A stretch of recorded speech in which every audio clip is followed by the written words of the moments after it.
السلام علیکم۔ آج جو میرے پاس نظم ہے وہ ہے ایک سوال۔ یہ بھی علامہ اقبال کا جو حصہ ہے ہمارے پاس ضرب کلیم میں، اس کا جو عورت والا حصہ ہے، انہوں نے جو عورت والا حصہ منقسم کر کے باقی سے الگ کر کے لکھا ہے، اس میں سے ہے۔ اس میں بنیادی طور پر ڈاکٹر علامہ محمد اقبال ایک سوال کرتے ہیں کہ جو کوئی پوچھے حکیم یورپ سے، ہندو یونان جس کے حلقہ بگوش۔ ڈاکٹر علامہ محمد اقبال کہتے ہیں کہ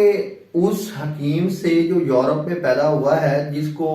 مشرق و مغرب کے جو لوگ ہیں جس کی پیروی کرنا چاہتے ہیں اور پیروی کر رہے ہیں، جس میں ہند کے لوگ بھی شامل ہیں، یونان کے لوگ بھی شامل ہیں، یعنی کہ مشرق و مغرب کے جو لوگ ہیں وہ سارے کے سارے اس کی پیروی پہ مادہ ہو گئے ہیں، اور انہوں نے سائنس میں اتنی ترقی کر لی ہے کہ سائنس میں وہ ہر ایک کو جو ہے وہ لیڈ کر رہے ہیں، اور ہر ایک ان کی لیڈنگ میں چلنا چاہتا ہے اور ان کی پیروی کرنا چاہتا ہے۔ کہتا ہے ان سے میرا ایک سوال یہ ہے کہ کیا یہی ہے معاشرت کا کمال، مرد بیکار و زن تہی آغوش۔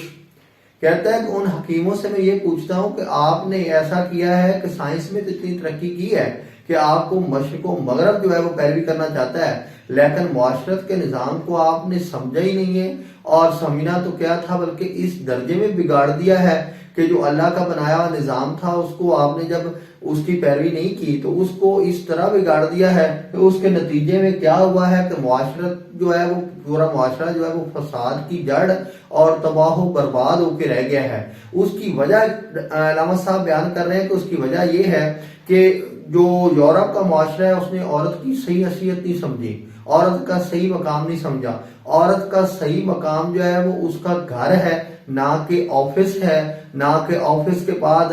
آگے جو مرد کو ذمہ داری دی گئی تھی اس کو نان و نفقہ کمانے کی، اس نان و نفقہ کے کام کرنے کے لیے آفس ہو، وہ کوئی سینما گھر ہو، وہ کوئی کسی طرح کا کاروبار ہو، عورت کا مقام وہ کاروبار، وہ سینما گھر، وہ آفس، وہ دفتر، وہ ساری چیزیں نہیں ہیں۔ عورت کا اصل مقام اس کا گھر تھا۔ اب ڈاکٹر اقبال کہتا ہے کہ جو انہوں نے عورت کی فطرت نہیں سمجھی، اور پھر جو اللہ کی فطرت کا قانون تھا، جو قدرت کا قانون تھا، اس کو جب یہ یورپ والے نہیں سمجھے تو اس کے نتیجے میں کیا ہوا ہے، مرد بیکار و زن تہی آغوش۔ جو مرد تھا وہ بیکار ہو گیا ہے، حالانکہ جب مرد کے اوپر نان و نفقہ کی ذمہ داری تھی، اس نے ساری معیشت کا ذمہ داری اللہ تعالیٰ نے اس کو سونپی تھی کہ کما کے اس نے لانا ہے۔ عورت کے ذمہ تو گھر میں 3 ذمہ داریاں تھی جو میں پچھلی اپنی نظم جو مرد فرنگ ہے اس میں بتا چکا ہوں۔ تو عورت کی تو وہ 3 ذمہ داریاں تھیں کہ اپنے جو ہے وہ اولاد پیدا کرے گی، پھر وہ اولاد کی تربیت کرے گی، اور اس کا خامد جو مال کما کے لائے گا اس کو طریقے اور سلیقے کے ساتھ بچوں کی تربیت پہ استعمال کرے گی، اور باقی اللہ کی راہ میں استعمال ہو جائے گا۔ اور اس کے بعد تیسری ذمہ داری اس کی یہ تھی کہ وہ اپنی عصمت اور عزت کی حفاظت کرے گی۔ جب وہ اہل یورپ جو ہے وہ فطرت کے قانون کو بھی نہیں سمجھے اور عورت کی فطرت کو بھی نہیں سمجھے، تو اس کے نتیجے میں کیا ہوا ہے کہ مرد بیکار ہو گئے ہیں۔ آج کل وہ کوئی کام نہیں کرتے، انہوں نے عورتوں کو کام پہ لگا دیا ہے۔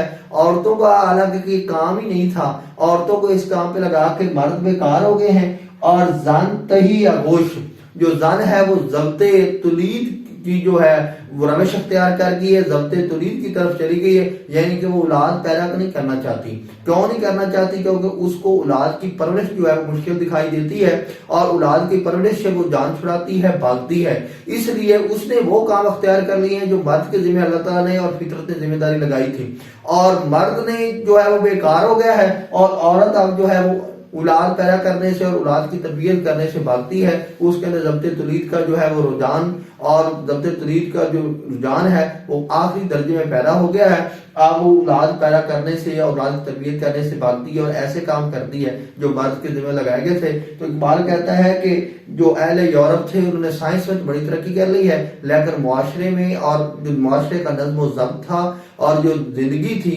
اس میں انہوں نے کوئی کام نہیں کیا، بلکہ کچھ کرنے کی بجائے اس کو تباہ و برباد کر دیا ہے ایک غلطی کی وجہ سے، کہ انہوں نے عورت کا جو صحیح مقام ہے وہ سمجھے ہی نہیں کہ اللہ تعالیٰ نے عورت کو صحیح مقام کیا عطا کیا ہے۔ تو اس نے جب عورت کا صحیح مقام نہیں سمجھا تو انہوں نے عورت کو تفریح گاہ ایک سمجھا ہے اور ایک تفریح کی چیز سمجھا ہے، تو انہوں نے اس چیزوں پہ عورت کو چلا لیا ہے، نہ کہ ان کو جو عورت کو مقام ملا تھا، ان کا گھر تھا عورت کا، عورت کو گھر کی ملکہ بنانے کی بجائے انہوں نے تفریح گاہوں کی جو ہے وہ زینت بنا کے سمجھ لیا ہے، جس کی وجہ سے یہ بگاڑ اور یہ سب کچھ پیدا ہوا ہے۔ انشاءاللہ تعالی ایک نئی نظم کے ساتھ حاضر ہوں گا۔